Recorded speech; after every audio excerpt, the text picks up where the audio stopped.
결국은 뭐냐면은 위생이거든요. 깨끗한 물이 있는 환경에서 사셔야 염증도 안 생기는 거죠. 그렇기 때문에 우리가 약을 주는 것보다 예방하는 것이 가장 소중하다고 생각을 해서 우물을 파드렸습니다. 못 먹어서 영양실조로 병에 걸리고 잘못된 물을 마셔서 병에 걸리는 거 아닙니까? 제3, 제4의 우물이 만들어져서 건강하게 행복하게 살 수 있는 환경을 만들어줘야 된다고 생각합니다. 그리고 통증 환자가 70%가 넘습니다. 유체노동을 많이 하다 보니까 통증 환자들이 많죠. 통증 쪽을 열심히 공부를 해서 그분들에게 조금이라도 도움을 되는 게 좋지 않겠나라는 생각이 들고.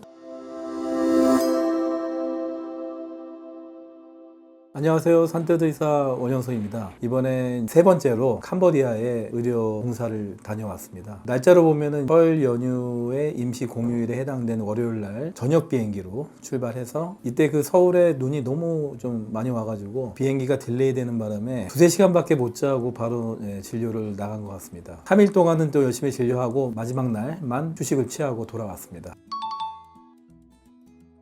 캄보디아라는 나라를 제가 처음에 갔을 때는 많이 낙후되어 있고, 캄보디아 수도가 프놈펜인데 물론 도시니까 어느 정도 이제 좀 화려한 면도 있긴 하지만 도시도 좀 이렇게 어둡고, 시골은 뭐 더 낙후되어 있겠죠. 이번에 세 번째 가서 보니까 프놈펜 도시가 인구 수도 엄청 늘은 것 같아요. 해마다 10만 명 이상의 인구가 유입된다고 들었습니다. 계속 발전하고 있는 나라구나라는 것을 실감을 했습니다. 의료 환경은 빵점입니다. 빵점. 병원이라는 데가 거기도 있죠. 준종합병원 이상의 병원급들이 있는데 문제점을 한 3-4가지로 좀 나눠서 얘기할게요. 첫 번째 문제는 환자들이 의사를 만나기가 힘들어요. 왜냐면은 이 병원이 많지가 않아. 아시겠지만 이제 캄보디아가 옛날에 이제 공산화된 시절에 많은 지식인들이 물살을 당했어요. 전 국민을 우민화 시킨 거죠. 그리고 전 국민이 가난해져야 돼. 그래야지 지배하기가 좋거든요. 그러다 보니까는 식자들이 없어요. 사람들이 제대로 교육을 못 받았습니다. 그러다 보니까는 의사 수가 절대적으로 부족을 하죠. 두 번째 문제는 제가 본 환자분 중에 높은 데서 떨어져가지고 골반뼈가 이제 부러지신 분이 있어요. 그분은 병원에 가서 의사를 만났는데 치료비가 없어서 포기한 케이스예요. 이미 기형적인 상태로 뼈가 굳어버려가지고 치료를 할 수 없는 상황이 돼버린 거죠. 그래서 그분은 지금도 휠체어에 의존해서 살고 있는데 저한테 와서 골반에 이제 통증이 심하니까 그 치료를 받고 싶다고 오셨던 기억이 납니다. 그리고 세 번째 문제는 뭐냐면요, 의사가 되려면은 이제 의과대학을 가야 되는데, 근데 갔다 하더라도 기본적으로 들어가는 등록금 외에 기타 들어가는 비용 중에서 실습비라는 게 있어요. 우리나라는 등록금에 실습비가 포함이 되어 있는데 그 나라는 따로 또 돈을 내야 돼. 그리고 시험 문제를 되게 어렵게 낸대요. 개인적으로 교수들한테 돈을 줘가지고 배워야 제대로 진급을 할 수 있는 측면도 있고, F학점을 맞아가지고 진급을 못하게 되면 돈만 주면 올라갈 수 있답니다. 다시 말하면은 의대를 갈 수 있는 그 사람들은 돈이 있어야 돼요. 의사가 되기 위해서 들어간 돈이 워낙 많다 보니까 비리가 많아요. 이게 총체적으로 이런 문제점들 때문에 결국은 돈 많은 사람만 의사가 되고 제대로 된 진료를 받을 수 있는 구조고, 이제 돈이 없는 사람들은 의사를 만난다는 것이 얼마나 힘들다는 거를 저는 이제 다시금 깨달았고,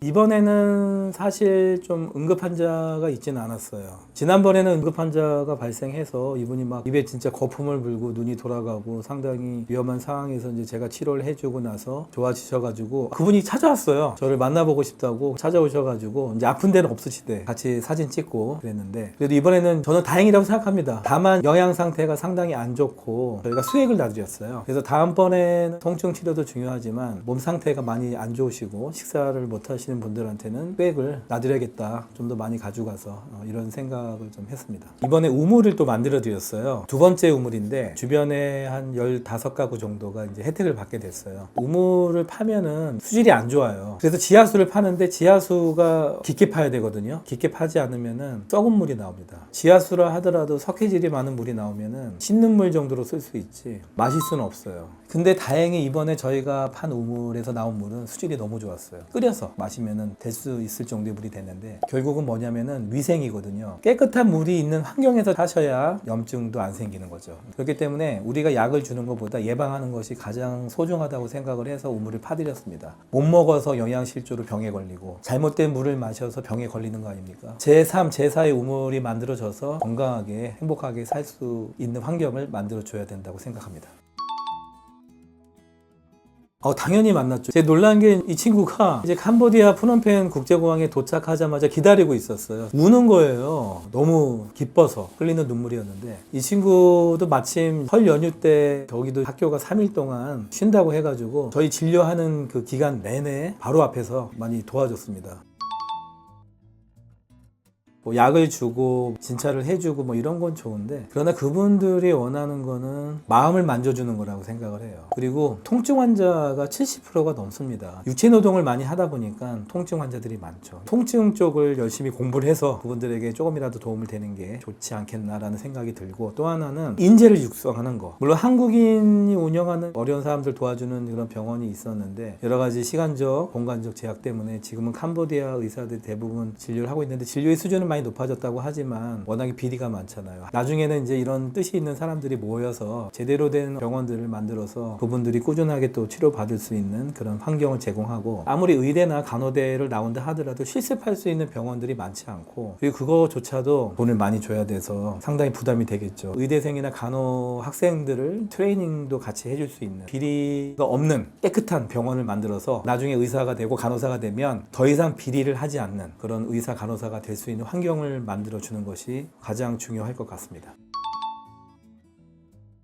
사실 좀 힘들긴 해요. 그래서 연휴 기간 동안에는 좀 개인적인 욕심으로는 좀 그냥 집에서 푹 쉬고 싶은 마음인데 그러나 거기서 나를 기다리고 있는 그 눈망울들 선생님이 올해도 오시겠지 하고 그런 기다리는 마음들이 있는 걸로 제가 알고 있고 저 역시도 갔다 오면 마음이 편해져.